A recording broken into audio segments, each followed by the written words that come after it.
Ready start. Bharatiya Samaj प्राथमिक रूप से ग्रामीण समाज ही है, हालांकि यहाँ नगरीकरण बढ़ रहा है। स्टॉप। भारत के बहुसंख्यक लोग गांव में ही रहते हैं। उनका जीवन कृषि अथवा उससे संबंधित व्यवसायों से चलता है। स्टॉप। इसका अर्थ यह हुआ कि बहुत से भारतीयों के लिए भूमि उत्पादन का एक महत्वपूर्ण साधन है। स्टॉप। भूमि संपत्ति का एक महत्वपूर्ण प्रकार भी है। स्टॉप। लेकिन भूमि न तो केवल उत्पादन का साधन है और न ही केवल संपत्ति का एक प्रकार। स्टॉप। न ही केवल कृषि है जो कि उनके जीविका का एक प्रकार है। स्टॉप। यह जीने का एक तरीका भी है। स्टॉप। हमारी बहुत सी सांस्कृतिक रस्मों और उनके प्रकार में कृषि की पृष्ठभूमि होती है। स्टॉप। आप पिछले पाठों को याद कीजिए कि कैसे संरचनात्मक और सांस्कृतिक परिवर्तन घनिष्ठ रूप में एक दूसरे से जुड़े हुए हैं। स्टॉप।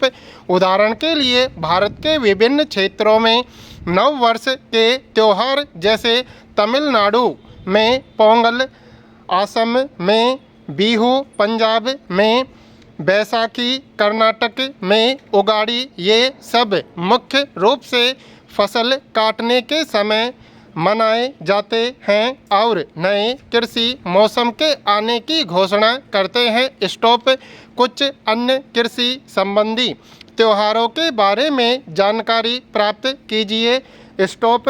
कृषि एवं संस्कृति के बीच एक घनिष्ठ संबंध है। स्टॉप। हमारे देश में कृषि की प्रकृति और अभ्यास प्रत्येक क्षेत्र में भिन्न भिन्न तरह का मिलेगा। स्टॉप। ये भिन्नताएं विभिन्न क्षेत्रीय संस्कृतियों से बिंबित होती हैं। स्टॉप। आप कह सकते हैं कि ग्रामीण भारत की सांस्कृतिक और सामाजिक संरचना दोनों कृषि और कृषक जीवन पद्धति से बहुत निकटता से जुड़ी हुई है। स्टॉप।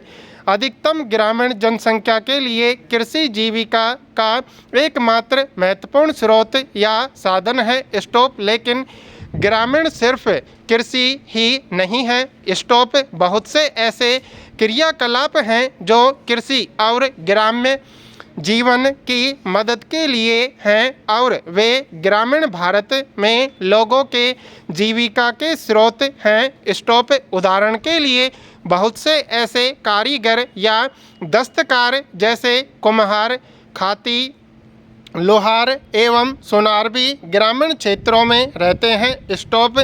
ये वे ग्रामीण अर्थव्यवस्था का एक हिस्सा और खंड हैं। स्टॉप। औपनिवेशिक काल से ही वे संख्या में धीरे धीरे कम होते जा रहे हैं। स्टॉप। आपने पहले अध्याय में पढ़ ही लिया है कि कैसे मशीन से बने सामानों का आगमन ने उनकी हाथ से बुनी हुई वस्तुओं का स्थान ले लिया है। स्टॉप। बहुत से अन्य विशेषज्ञ एवं दस्तकार जैसे कहानी सुनाने वाले, ज्योतिषी, पुजारी, बिस्ती एवं तेली इत्यादि भी ग्रामीण जीवन में लोगों को सहारा देते हैं। स्टॉप। ग्रामीण भारत में व्यवसायों की भिन्नता यहाँ की जाति व्यवस्था में प्रतिबिंबित होती है, जहाँ की कुछ क्षेत्रों में विशेषज्ञ और अपनी सेवाएं देने वाले धोबी, कुम्हार एवं सुनार इत्यादि सम्मिलित होते हैं। स्टॉप। इनमें से कुछ परंपरागत व्यवसाय आज टूट रहे हैं। स्टॉप। लेकिन ग्रामीण नगरीय आर्थिकी के परस्पर संबंध से कई व्यवसाय गांवों में आ रहे हैं। स्टॉप। बहुत से लोग गांवों में रहते हैं, नौकरी करते हैं या उनकी जीविका ग्रामीण अकृषि क्रियाकलापों पर आधारित है। स्टॉप। उदाहरण के लिए बहुत से गांव में रहने वाले लोग सरकारी नौकरी जैसे डाक खाने में, शिक्षा विभाग में, कारखाने में कामगार या सेना की नौकरी करते हैं, उनकी जीविका अकृषि क्रियाकलापों से चलती है। Stop para.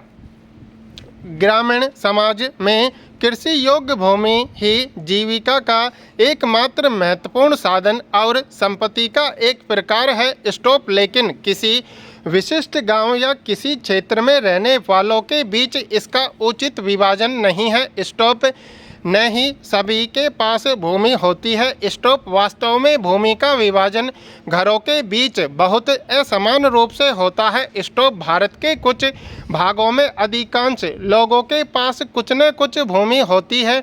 अक्सर जमीन का बहुत छोटा टुकड़ा होता है। स्टॉप कुछ दूसरे भागों में 40 से 50% परिवारों के पास कोई भूमि नहीं होती है। स्टॉप इसका अर्थ यह हुआ कि उनकी जीविका या तो कृषि मजदूरी से या अन्य प्रकार के कार्यों से चलती है। स्टॉप इसका सहज अर्थ यह हुआ कि कुछ थोड़े परिवार बहुत अच्छी अवस्था में हैं। स्टॉप बड़ी संख्या में लोग गरीबी की रेखा के ऊपर या नीचे होते हैं। स्टॉप उत्तराधिकार के नियमों और नातेदारी व्यवस्था के कारण भारत के अधिकांश भागों में महिलाएं जमीन की मालिक नहीं होती हैं। स्टॉप कानून महिलाओं को पारिवारिक संपत्ति में बराबर की हिस्सेदारी दिलाने में सहायक होता है। स्टॉप वास्तव में उनके पास बहुत सीमित अधिकार होते हैं, और परिवार का हिस्सा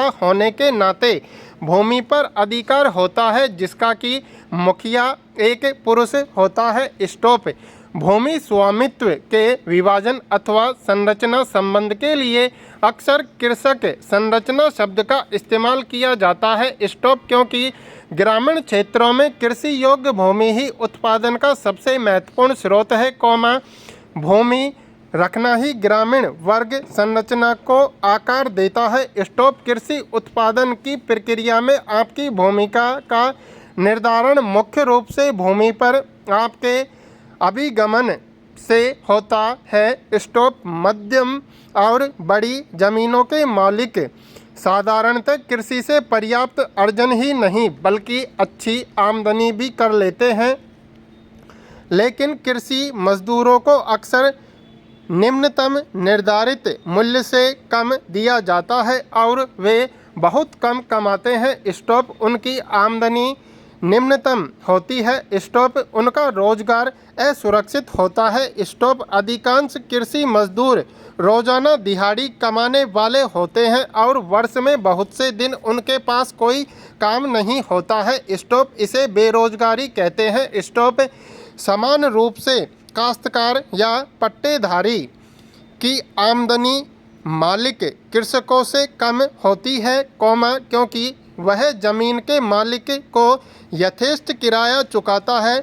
साधारणतः फसल से होने वाली आमदनी का 50 से 75% स्टॉप अतः कृषक समाज को उसकी वर्ग संरचना से ही पहचाना जाता है। स्टॉप परंतु हमें यह भी अवश्य याद रखना चाहिए कि यह जाति व्यवस्था के द्वारा संचित होता है। स्टॉप ग्रामीण क्षेत्रों में जाति और वर्ग के संबंध बड़े जटिल होते हैं। स्टॉप ये संबंध हमेशा स्पष्टवादी नहीं होते। स्टॉप हम प्राय यह सोचते हैं कि ऊंची जाति वालों के पास अधिक भूमि और आमदनी होती है और यह कि जाति और वर्ग में पारस्परिकता है, उनका नीचे की ओर होता है।